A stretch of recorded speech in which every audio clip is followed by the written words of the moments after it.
गांधी को। राजू जी, मुझे ऐसा लगता है कि राहुल गांधी ऐसी स्थिति में है कि उन्हें अगर राहत मिल गई तो जो होगा वो होगा। अगर उन्हें राहत नहीं मिली तो शायद भारतीय जनता पार्टी की राहत खत्म हो जाएगी। वो इतने बड़े हीरो बन जाएंगे जिसकी कल्पना शायद हम इस वक्त नहीं कर पा रहे हैं। राहत को तो माना जाएगा कि भाई चलिए, एक हम सुप्रीम कोर्ट से उम्मीद वैसे भी लगाए बैठे हैं कि न्याय करेंगे, लेकिन अगर सुप्रीम कोर्ट ही अगर निराश कर देता है जनता को, मतलब इस समय जनता की आशा ये है कि राहुल गांधी जो है वो वापस जाए सदन में, लोकसभा में लौटे, और इस बार नहीं तो 2024 में तो कम से कम दोबारा चुनाव लड़े। तो अगर राहत नहीं दे, अब वो ऐसी फंस गई है भारतीय जनता पार्टी अपने ही एक आदमी से अवमानना का केस दाखिल करा के और इस मामले को सुप्रीम कोर्ट तक पहुंचाकर, कि मुझे ऐसा लगता है कि राहत दे चाहे न दे, राहुल गांधी को अब कोई फर्क नहीं पड़ता। उन्होंने पहले भी कहा था कि आप मुझे अंदर रखिए, जेल में डाल दीजिए, कुछ भी कर दीजिए, लेकिन मैं बोलना बंद नहीं करूंगा। अगर उन्हें सदन में डाला जाता है तो सदन में तो उनको किसी एक मर्यादा के अंतर्गत बोलना होगा, लेकिन क्योंकि वो बाहर घूम रहे हैं, वो देखिए वो लड़ाई को जो अब है वो सड़क पर ले आए हैं। अब अगर बचना है भारतीय जनता पार्टी को और सरकार को, तो उन्हें कोशिश करनी चाहिए कि राहुल गांधी को कम से कम किस तरीके से सदन के अंदर ले आए। लेकिन मुझे ऐसा लगता है कि शायद ये जो है दोनों मामलों में बहुत ज्यादा फंस चुकी है भारतीय जनता पार्टी।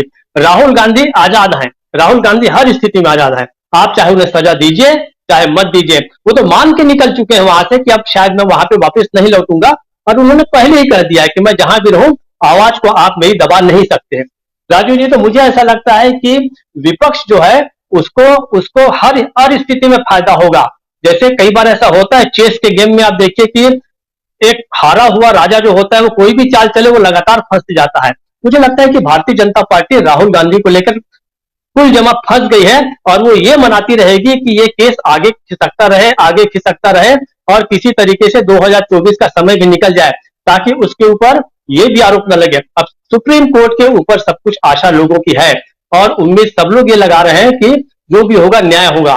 क्या होगा हम नहीं जानते, हम ऐसा कोई भी पूर्वानुमान नहीं लगा सकते कोर्ट के मामले को लेके, क्योंकि हम पिछले एक दो मामले ऐसे देख चुके हैं कि उम्मीद कुछ और थी और निर्णय कुछ और आ गया। मेरा इशारा जो है वो संजय कुमार मिश्रा के मामले पे है।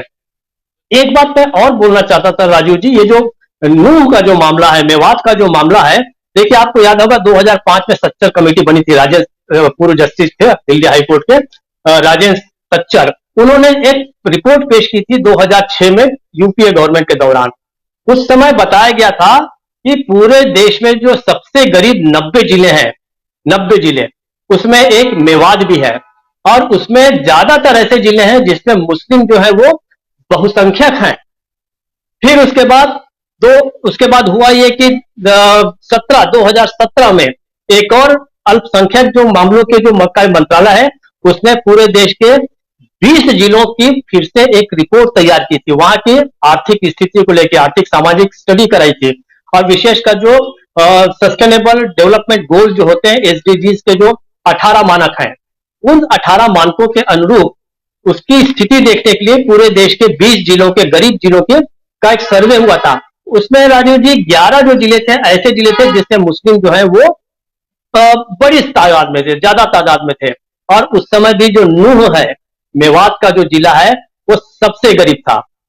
2018 में नीति आयोग ने फिर सर्वे कराया, उस सर्वे में बताया गया कि पूरे देश के जो 101 ऐसे जिले हैं जहां मुस्लिम बड़ी संख्या में है, उसमें मेवात जो है वो सबसे नीचे है।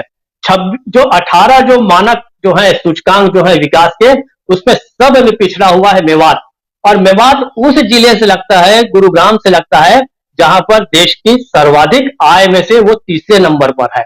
कितना बड़ा कंट्रास्ट है, कितनी बड़ी विसंगति है वो देखिए। अब ये जो मैं आपको बताना चाहता हूं कि मेवात की जो आर्थिक स्थिति मैं इसलिए बता रहा हूं, आपको पता है कि हाल ही में प्रधानमंत्री मोदी जी का अचानक प्यार उमड़ पड़ा था पसमानदा मुसलमानों के लिए, और उसी प्यार के चलते अभी एक देखिए तारिक मंसूर साहब को उन्होंने उपाध्यक्ष बनाया केरल के एक अब्दुल्ला कुट्टी के साथ। जो तारिक मंसूर है वो भी पसमानदा मुसलमानों में आते हैं। मेवात इसका उदाहरण है कि किस तरीके से पिछले 10 सालों में वहां पर कोई काम नहीं हुआ, और वहां पे जितने पत्रकार गए, जितने सोशल स्टडी करने वाले गए, बहुत सारी रिपोर्ट मेवात पर अक्सर आती है।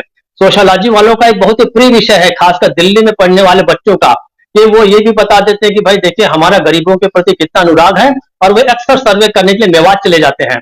मुझे ऐसा लगता है कि मेवात की जो सोशल स्टडीज है, सोशियो इकोनॉमिक स्टडीज सबसे ज्यादा होंगी दिल्ली के विश्वविद्यालय और कॉलेजों में, वो वहां के लोगों का शगल है।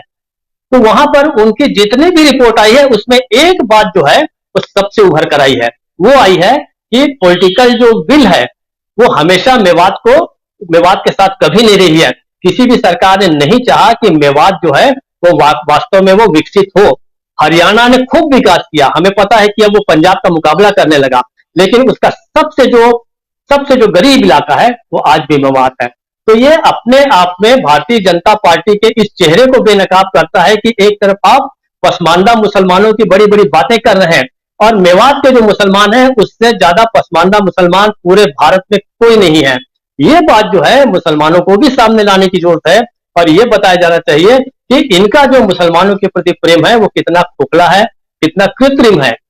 ये मेरा कहना था राजू जी, और इसलिए हमें लगता है कि मेवात के बारे में बार बार बातें होनी चाहिए, और उस पसमानदा और गरीब मुसलमानों को जिस तरीके से और मारा जा रहा है ये वाकई शर्मनाक है। राजू जी, लेकिन गोली चलाने वाला जो है वो पूछ कर नहीं मारता है कि आप पसमंदा हो कि क्या हो, बरेलवी हो कि और कहाँ के हो। तो ये